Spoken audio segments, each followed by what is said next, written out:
મિત્રો સ્વાગત છે તમારું ફરીવાર આરસીએમ ગુજરાતની યુટ્યુબ ચેનલમાં। વરસાદનું ચિત્ર બદલાયું।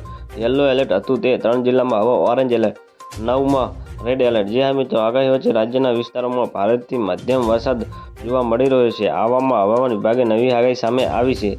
આજે શનિવારે બપોરે 4 વાગ્યાથી સાંજે 7 વાગ્યા સુધીમાં આગાહી કરવામાં આવી છે, જેમાં ઉત્તર ગુજરાતના 4 અને દક્ષિણ ગુજરાતના 5 જિલ્લામાં રેડ એલર્ટ સાથે ભારે વરસાદની આગાહી કરવામાં આવી છે। નોંધનીય છે કે આજે બપોરે 1 થી 4 વાગ્યા સુધીમાં આગાહીમાં કુલ 11 જિલ્લામાં રેડ એલર્ટ સાથે ભારે વરસાદ આગાહી આપવામાં આવી હતી। જી હા મિત્રો, જ્યારે દ્વારકા, જામનગર, પોરબંદર યલો એલર્ટ સાથે હળવા વરસાદની આગાહી હતી। હવે 3 જિલ્લામાં 7 વાગ્યા સુધી ઓરેન્જ એલર્ટ છે।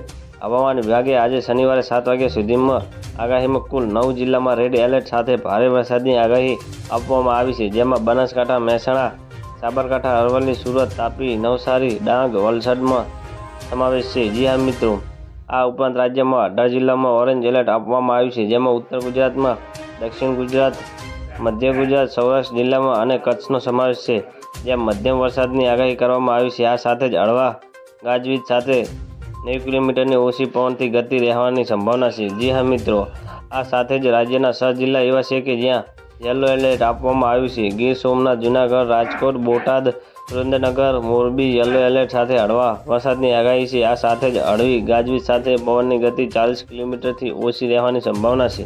તો મિત્રો, ન્યૂઝની સતત જાણકારી મેળવવા માટે અમારી ચેનલને લાઇક, શેર અને સબસ્ક્રાઈબ કરી લેજો। ધન્યવાદ। જય હિન્દ।